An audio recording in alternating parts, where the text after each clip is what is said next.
The David Pakman Show at davidpakman.com.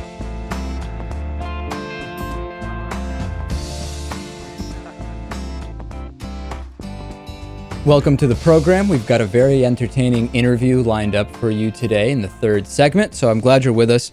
Let's talk about Texas, Lewis's new home state. Of course, I'm joined by producer Louis Motamedi from the Austin, Texas Bureau of the David Pakman Show. The AP is reporting that a federal judge has ruled that new abortion restrictions passed by the Texas legislature are unconstitutional and should not take effect as planned today.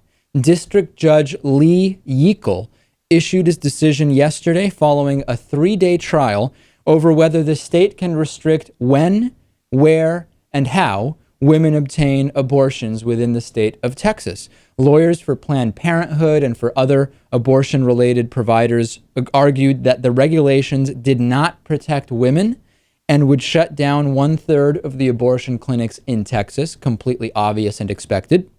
The Texas Attorney General's office was arguing the other side, and they said that the law was going to protect women, and it was going to also protect the lives of fetuses. State officials are expected to file an emergency appeal of the order to the Fifth Circuit Court of Appeals in New Orleans. We don't yet know what is expected to happen there. If these restrictions are enacted, Louis, they would be among the toughest in the nation.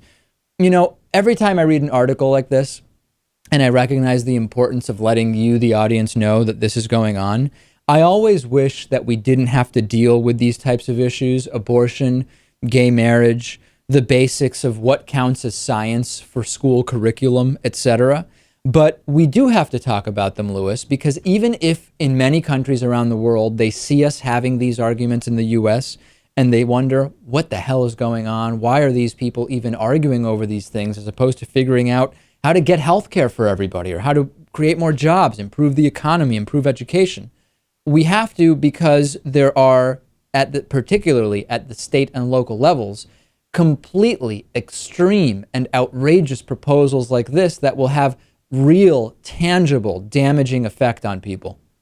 Yeah, I mean, when you think about it abstractly too, like you said, how is this even part of the discussion? Why is this happening at all? I mean, how are these issues helping our economic situation? How are they helping to stabilize the country? They're not. It really should never be part of the conversation. Unfortunately, we have to deal with it. And if we wanted to actually have just the economic arguments and conversations that Louis is talking about, the conservative position on most of these social issues actually would be worse for the economy, as has been demonstrated when it comes to abortion, when it comes to marriage equality and other issues. We would actually have economic benefit from adopting the progressive position on these issues. This is a good thing in Texas. We'll see if it sticks now that it's expected to be appealed to the Fifth Circuit Court of Appeals. You know we'll follow it. There has been a double standard on natural disaster aid for a long time from the right. Typically, the way it goes is you have a Republican politician who is against federal so-called handouts when there are natural disasters, except when a natural disaster impacts their personal constituents or their district or their home state, in which case they say it actually does make sense for the federal government to provide disaster relief benefits. And we have a new example of that from our good buddy Mark Wayne Mullen. Now, if you remember, Congressman Mark Wayne Mullen and James Lankford had voted against a $50 billion aid package. They're from Oklahoma. They voted against a $50 million aid package to provide disaster relief on the East Coast after Hurricane/Superstorm Sandy came through and did tons of damage. We talked about that at the time, Louis. We did? Yes, we did. So now we have video of, so since then, Mark Wayne Mullen has said, well, for the Oklahoma tornadoes, I'm in favor of federal disaster relief money. And of course, there appears to be some kind of inherent double standard there. He was asked to elaborate on this recently in terms of why are you against one and for the other. Brace yourselves. Here is what Congressman Mark Wayne Mullen had to say about this. So I can't tell you exactly how I vote on it because I haven't seen it, but I can tell you what I'm going to refer back to. Self-responsibility. I'm okay with voting no on some of this stuff, but I'm also okay with knowing that I got to stand on my own 2 feet. It's like my Sandy boat. You know, about the aid over there, and then the first thing that started happening is I started getting hit when more got hit. I bet now you wish you would have done this. No, because Oklahoma proved my point. We became the Oklahoma standard. We started taking care of ourselves. Neighbor taking care of neighbors, and that's what we have to do. That's right. Amen. There it is, Lewis. That's the difference, that Sandy survivors weren't showing self-responsibility in the aftermath, but the Oklahoma survivors of the tornadoes were showing self-responsibility, so they deserve the money from the government. This is, number one, it's not true at all, okay?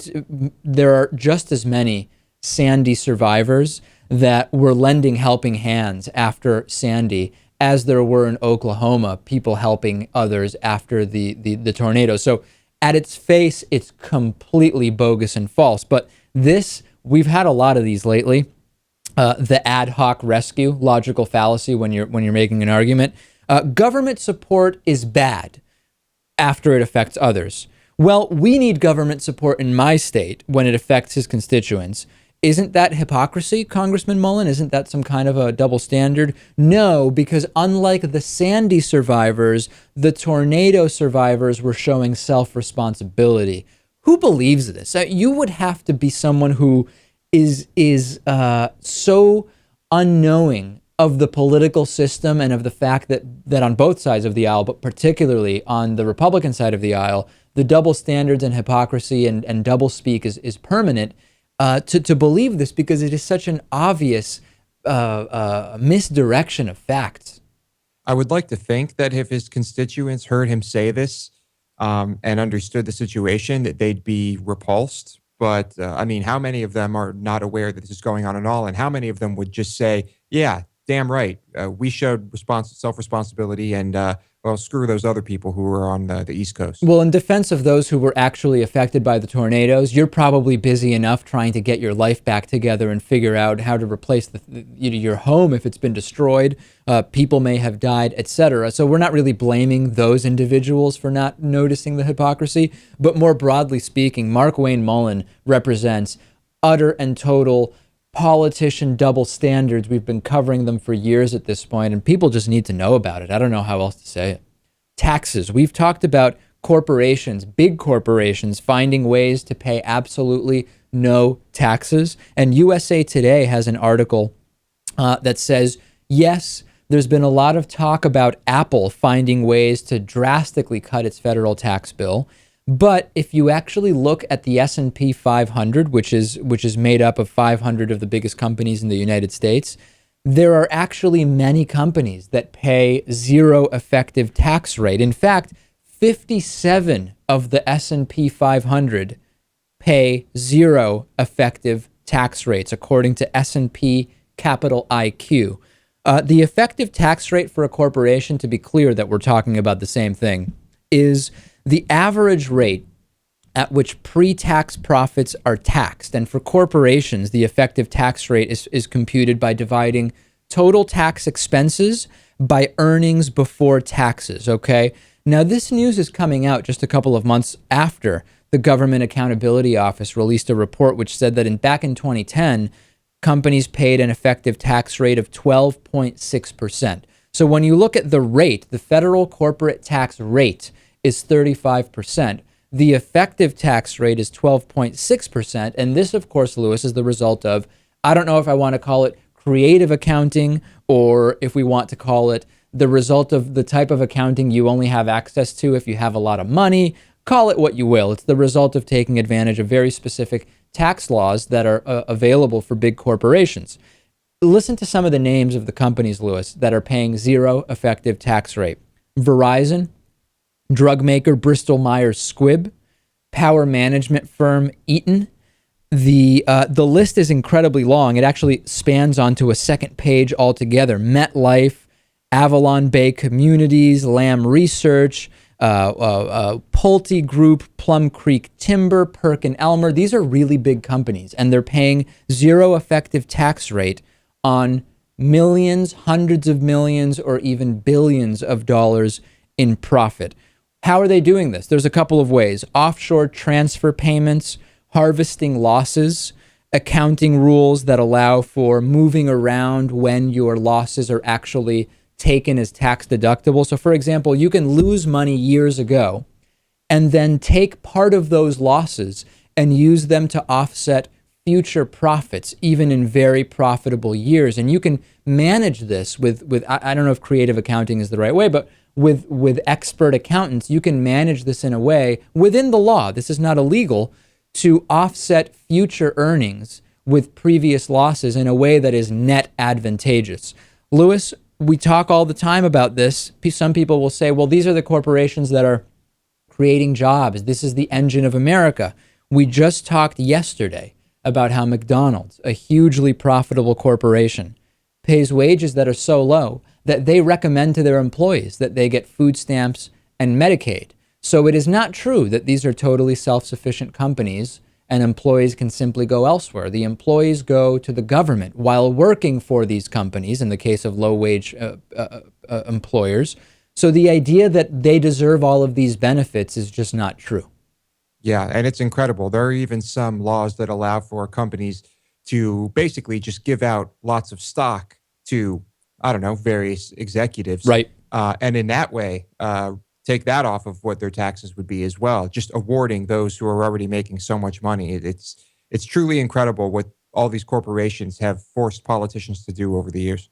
A U.S. Marine told John McCain at a town hall that he should be arrested for treason. John McCain, Republican senator from Arizona. I'm going to play some video for you. This is more evidence of the huge rift within the Republican Party. There has been backlash for a while now against John McCain for speaking basic truths, right? He said the shutdown was not a good idea. We are not going to delay Obamacare by doing the shutdown.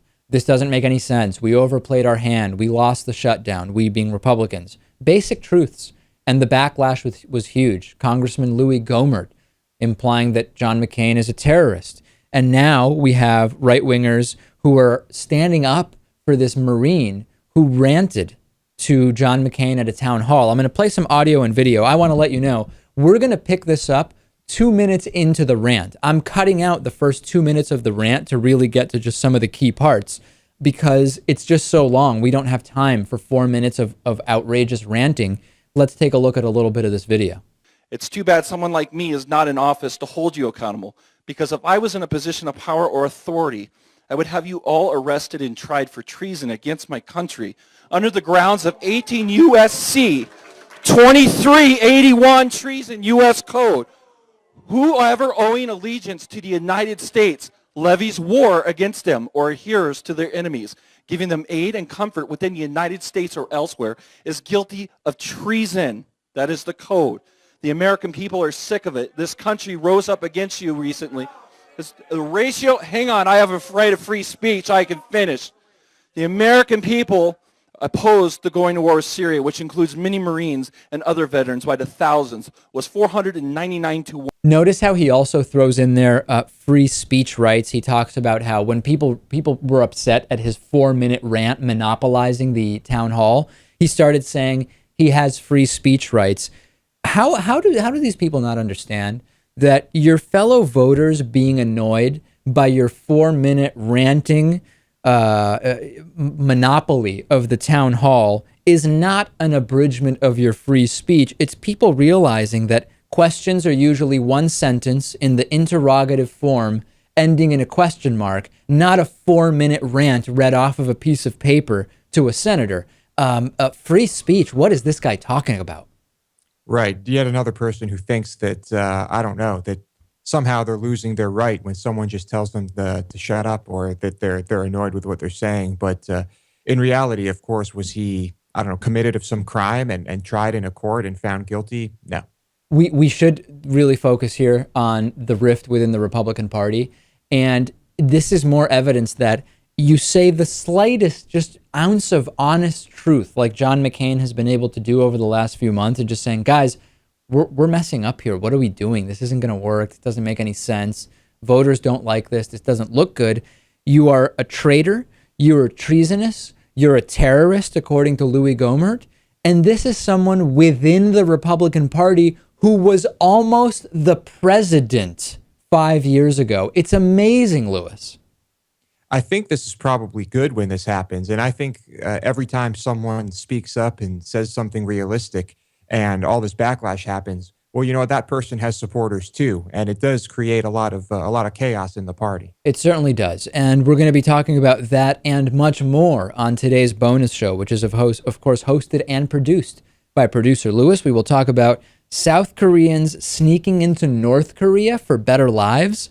Does that make any sense? We will discuss. We'll also talk about religious parents being terrified of yoga and a happiness agency in Venezuela. How do you get access to the bonus show? It's very easy. davidpakman.com/membership. Sign up. You get the bonus show, the commercial-free podcast, full hour commercial-free video episodes instead of those 2 to 3 minute clips, and much, much more. davidpakman.com/membership. We will pause, take a break.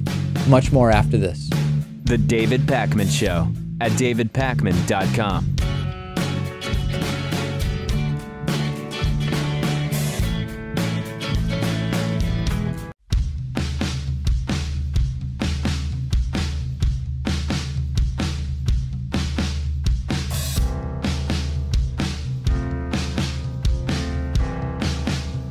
Welcome back to the David Pakman Show. Our membership program, which is the #1 source of funding for the show, is made possible in part by liberalbias.com. Liberalbias.com refuses to have their theories and graphs dictated by fact checkers. Find out how you too can free yourself from liberal bias and the oppression of liberal facts at liberalbias.com. Today's new member of the day is Robert Baird. Robert, thanks for being a David Pakman Show member. You should join Robert at davidpakman.com/membership. Okay, today in show history, what were we talking about years ago today on the David Pakman Show? 1 year ago today, Mitt Romney put out that campaign ad where he pushed the story that Chrysler Jeep is sending jobs to China and it's Obama's fault. Of course, not only was it not Obama's fault, it wasn't even a real story. And that I don't think that hurt Romney, Lewis, as much as the 47% thing, but that was still probably one of the most damaging ads that he ran. Right, but the 47% thing was the big one. Yeah, absolutely. 2 years ago today, a North Carolina pregnancy center continued deceiving women, telling a Jewish woman that she needs to convert to Christianity. This reminded me, Lewis, of the one guy, well, I guess now it's been two people, but the first person to ever end an interview early was a guy who ran some so-called pregnancy centers here in New York City, and he didn't want to answer the question of whether they were licensed medical facilities. A pretty basic question if it's a place calling itself a pregnancy center. The answer, of course, was no, and he hung up on me. So you can look that up on our YouTube channel. Chris Slattery, I think the guy's name was. Name's escaping me now. And 3 years ago today, Sharon Angle. Remember Sharon Angle's bizarre campaign? She had a campaign ad where it had a stock Getty Images picture of Hispanics, and she was simultaneously claiming that some Hispanics look Asian. It was one of the weirdest campaigns that we ever experienced. That and Christine O'Donnell, Lewis, are at the top of the list. Right, but Sharon Angle, that was something truly unique because it wasn't just your normal political rambling. It literally made no sense at all. That's today in show history for the David Pakman Show. Rick Santorum says that Satan controls the film industry. What's the solution? How can you fight the devil? Oh, it's easy. Just buy a ticket to see his new movie. It's amazing how quickly money can solve problems involving the devil. Take a look at what Rick Santorum said. This is a tough business. This is something that we're stepping out, and the devil for a long, long time has had these screens for his playground, and he isn't going to give it up easily. And so I ask for your prayers for me, for our company, for TBN, for all of those who are involved in the Christmas Candle. And we just want to thank you in advance for everything that you're going to do to help in making this a successful venture going forward. These guys have to get on message, Lewis. Is it Satan that controls the film industry, or is it the Jews that control the film industry? There's too many theories for me to keep them straight. If you ask Rick Santorum, he'll probably tell you that's one and the same. Yeah, right. Satan is Jewish, exactly. Santorum has previously said that Satan has control over mainline Protestantism and also of universities. So Satan is a very, very powerful guy, apparently not quite as powerful as God, but of course God not quite powerful enough to prevent natural disasters and people from having all sorts of horrible injuries and widespread poverty and oppression across the entire country, but just powerful enough to make sure liberals don't get abortions, right, Lewis? Right, and apparently God wants to stay out of universities for some reason. I can't figure that one out. Again, treating people like they're stupid in order to get money from them. Satan controls the film industry, so buy tickets to the movie that Rick Santorum is in or produced. Very, very sad state of affairs. Not allowing Christians to bully gay people is a form of bullying against Christians. Our good buddy Coach Dave Daubenmire, he's the coach. Coach. I don't know who he's coaching or what kind of coaching he does. He says that if you don't allow Christians to criticize and mock gay people because their so-called lifestyle goes against God, that's actually a form of bullying. Check out what Coach had to say. But only in the last 5, 10, 15 years has bullying become such a big issue. And folks, the whole bullying idea is built around the homosexual agenda to try to get people not to criticize or make fun of or poke fun at homosexuals. That is the whole genesis of the no bullying. That's where it all came from. What is hate speech legislation? See, they say hate speech prevents bullying, but it's just the opposite. Hate speech increases bullying. In fact, when someone says something that their conscience tells them to say and everyone rises up against them, then we see the majority begin to bully the minority once again. And you know what's rapidly happening in America? We're beginning to see Christians and Christian ideas and Christian values become the most bullied things in all of this nation. Number one, I don't know if Coach realizes that by saying that bullying Christians is bad, he's kind of sympathizing with gay people in a way because he is saying bullying is actually a bad thing. He doesn't want to experience what gay people are going through, but rather says that it's Christians' right to inflict it upon others simply for being gay. This is the definition, Lewis, of hypocrisy.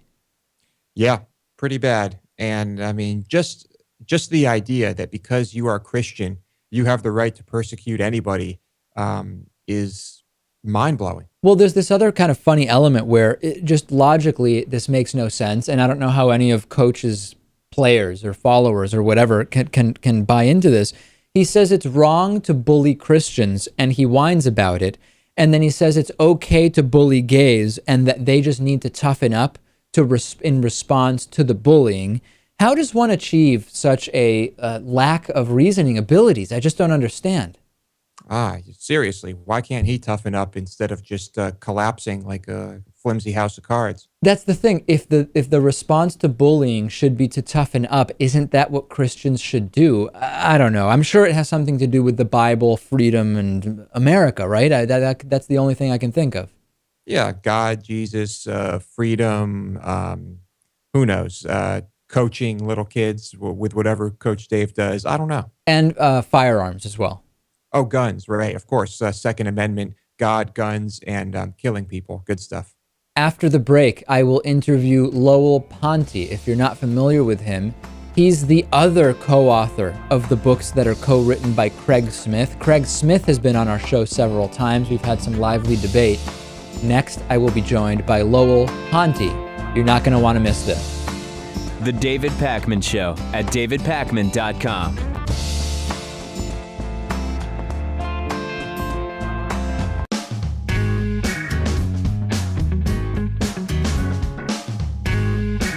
Welcome back to the David Pakman Show.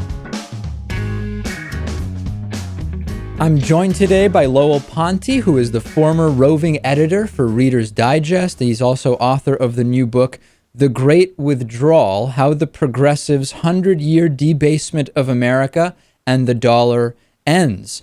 It's great to have you with us today. I want to talk about your recent editorial, Obamacare May Be Delayed and U.S. Debt Jumps $328 billion in one day. I don't even know where to start because this piece is really chock full of interesting stuff. Let's start with debt and deficit. What is specifically your gripe with President Obama when it comes to debt and deficit? Well, it's my gripe with progressives in general, and that is ever since 1913, they have moved to a society in which we run by printing money. And when politicians of whatever party are given a chance to print money and to buy votes with it, they will do so, which I believe to be a destructive thing for the economy in the long run.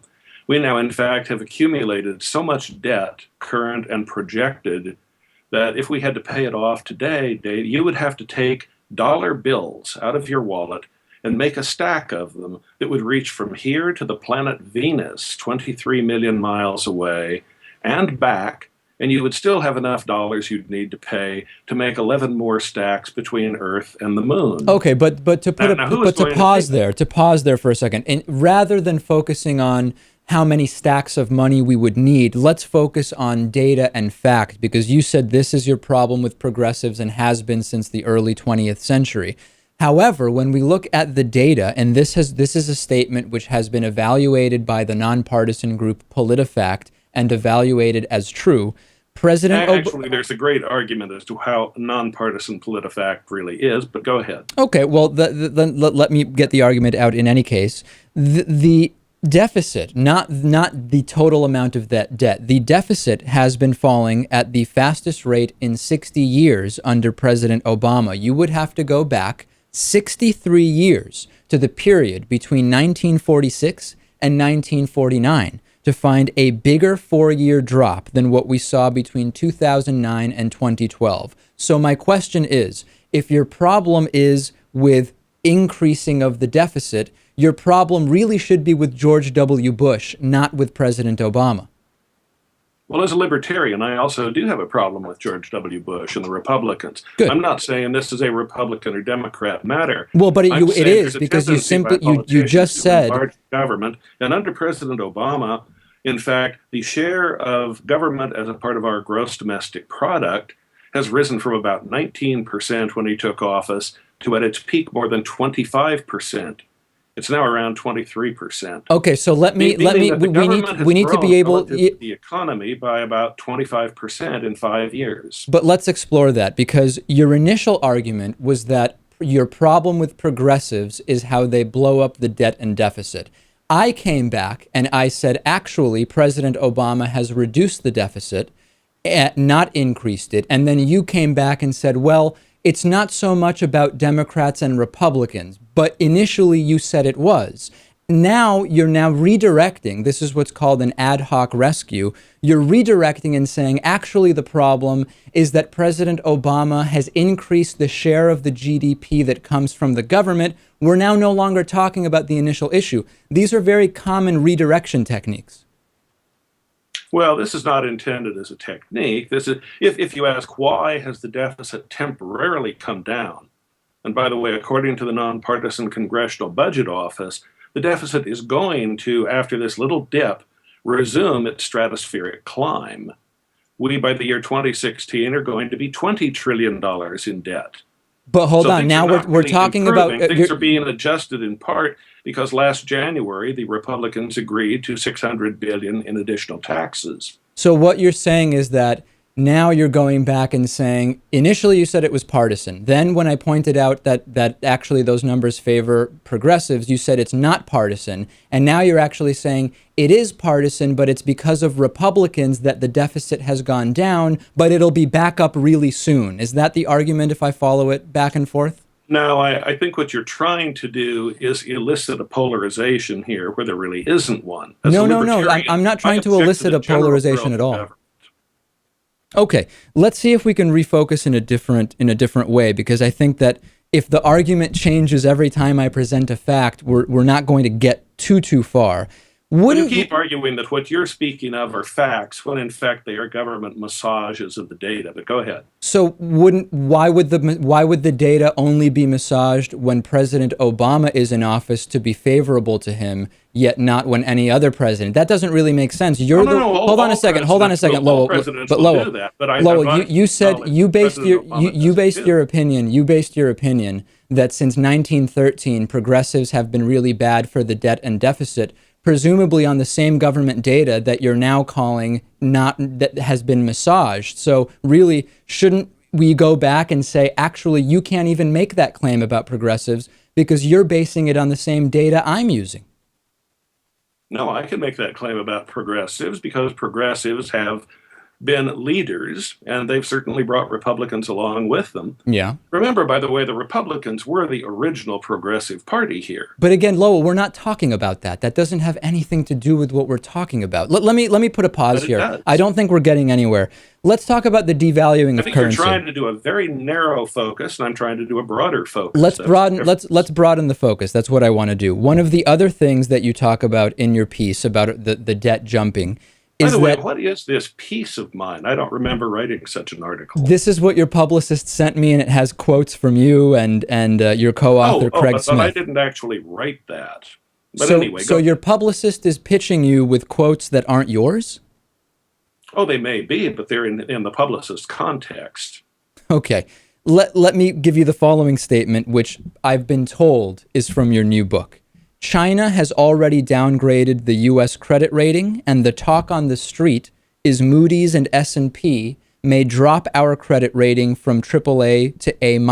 This is a frightening prospect for a country that issues the world's reserve currency.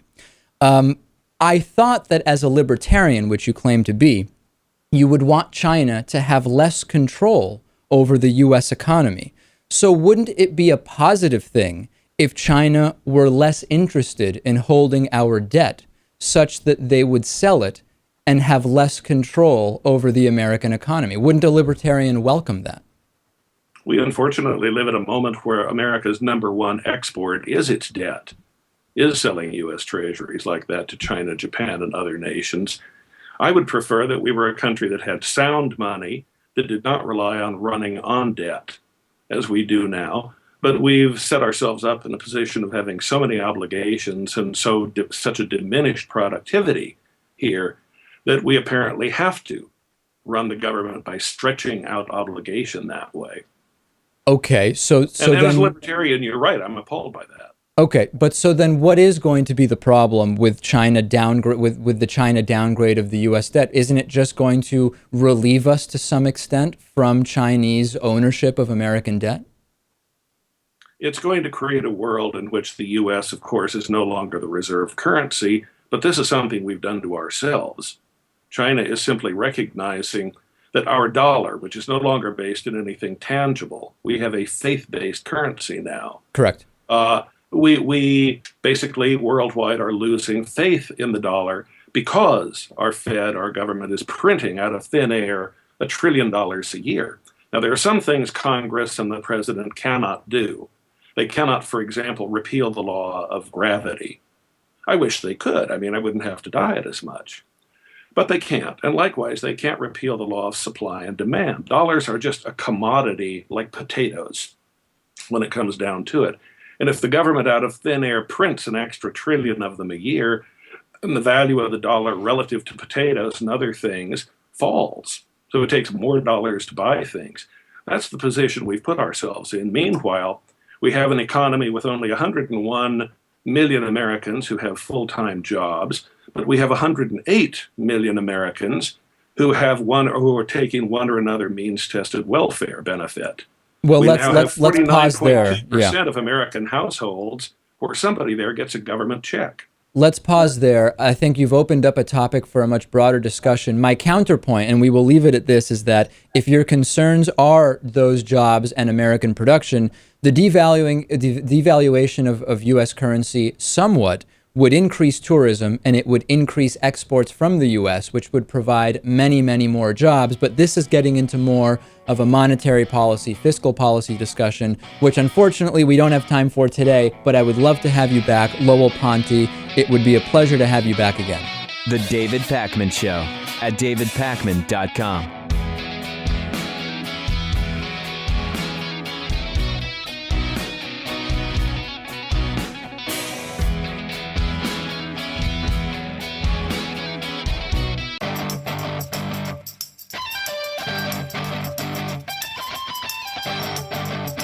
The David Pakman Show at davidpakman.com. In the last year or two, I've reported any number of compelling stories to you involving Sikhs being beaten up or attacked or discriminated against after being misidentified as Muslims. We now have a story of Jews being attacked by being after being misidentified as Hispanic. This is a new one. This is in the Huffington Post. A man was arrested and charged with 2 counts of battery after allegedly physically assaulting 2 Hebrew-speaking men that he believed were speaking Spanish. The man will be subject to hate crime penalties. According to police, the incident happened early Saturday. Dylan Grawl, who's a 23-year-old from Janesville, passed the 2 victims on the street and confronted them when he heard them speaking Hebrew. The report says he swore at the men and demanded they speak English. This led to a confrontation where the victims were both struck in the face. One fell to the ground. The other had an eye that was nearly swollen shut. Grawl denies having hit the men in the first place, but does admit that he told them to speak English. He also told police he thought the men were speaking Spanish. A witness confirmed this assault to police. First of all, it's funny. He admits that he did tell them to speak English. Maybe that threw the 2 Hebrew-speaking men into such a rage that they started attacking each other because they didn't like being told they were speaking Spanish. What an interesting thing. This is on par with those idiot gangbangers who started stabbing deaf people because they thought they were making gang signs. That's right. That's exactly right. Yeah. And the other thing is that should we really, let's see, how do I want to ask this? Is it a surprise to anyone that racists willing to exhibit public aggression towards others might also not be that smart? I'm not surprised by that. Well, I guess it's possible that this is a smart person and just obviously a very racist one who has no care in the world about the consequences of his actions or spending time in jail. But what I'm saying is the idea that he thought he was attacking Hispanic men allegedly attacking Hispanic men for speaking Spanish, and it turns out it was a couple of Jews speaking Hebrew. Oh, I'm sure either way he wanted these people to speak English. I'm sure if someone told him it was Hebrew, he would have been just about as mad. Halloween is coming up. I'm trying to figure out what the policy is now. And in the building, I live in an apartment building now. I don't know if there's going to be trick-or-treaters coming through the building, if I'm expected to have candy. But I came across this list from Huffington Post of the worst Halloween trick-or-treat candy. And it reminded me, Lewis, of when we used to go trick-or-treating. But there's one missing from the list that I can't believe isn't here. The list cites candy corn, Mary Jane's, Bit-O Honey, Tootsie Rolls, Good and Plenty, Smarties, sometimes known as Sweet Tarts, and Whoppers as the worst Halloween candy. I remember Milk Duds was the worst candy. I hated going to houses and they would give out Milk Duds, Lewis. I think you were the same. And I guess Whoppers, are Whoppers similar to Milk Duds in some way?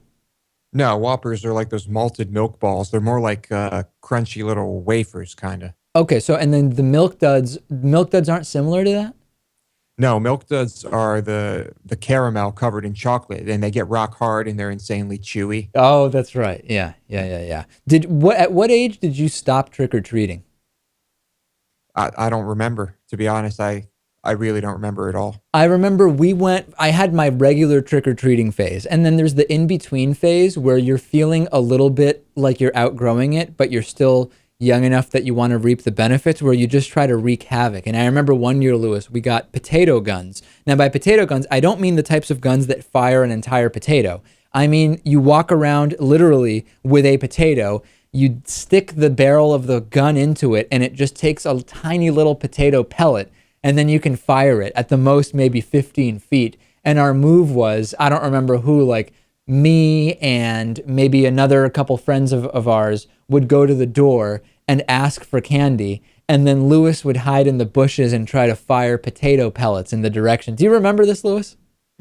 Yeah, those guns were hilarious. Yeah, it was kind of inconvenient walking around with a potato in one hand and a little pistol in the other. The thing is, Lewis, later on in life, you were once stopped on Cabbage Night, the night before Halloween, and you had a bunch of eggs in the car, and police asked what it was for, and you had to explain that it was for making omelets.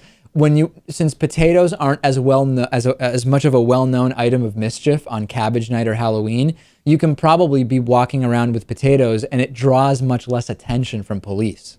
True. We also had a paintball gun on us. That didn't help. Oh, the day of the omelet incident. Right. Yeah, that's not good. Anyway, Milk Duds, anybody else on this? I just hated getting Milk Duds. Really didn't like those things. And Tootsie Rolls, by the way, I'm not a big fan of either. Let's go to voicemail. 219-2DavidP is the voicemail number. Here is voicemail number 1 for today. David, I love your show most of the time. This is Diane from Santa Clara County. David, I feel bad for that homeless Daryl guy. Okay. Does he need a sleeping bag? Can you ask him? I mean, he could get pneumonia. Yeah. I had 2 friends. I was a counselor at a homeless shelter, and people are dying from pneumonia. Mm-hmm. Now, I'd like to send him. I'd like you to give him my number. Okay, well, and she goes on to give her number. We don't want to play that, of course, Lewis. You know, we had Loretta send Daryl a hoodie, and he has that. We're still trying to get a picture of him in the hoodie. I don't know if he needs a sleeping bag. Daryl, let us know. I don't want to say anybody's phone numbers on air, and Daryl, as far as I know, doesn't really have ready access to email, so I don't know exactly how I can coordinate this. However, if people can send emails, or Daryl, let us know, leave us a voicemail about the sleeping bag situation. Very nice offer.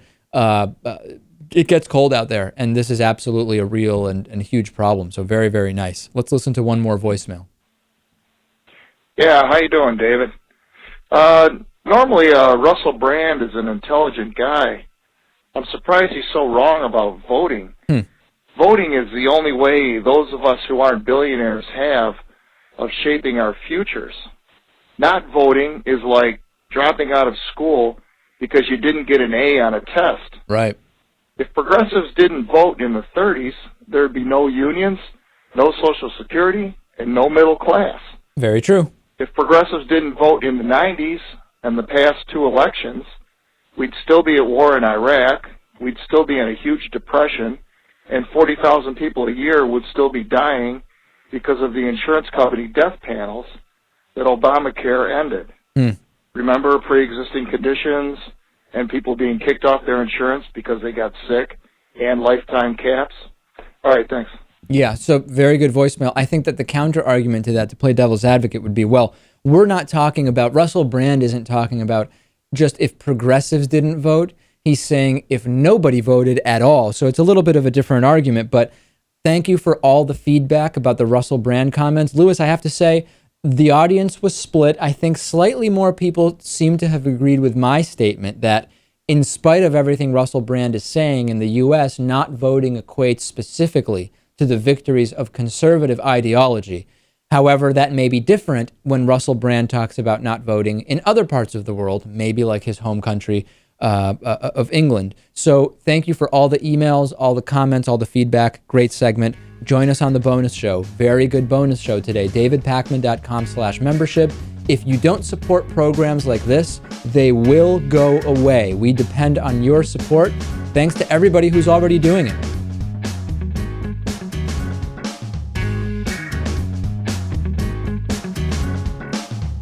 The David Pakman Show at davidpakman.com.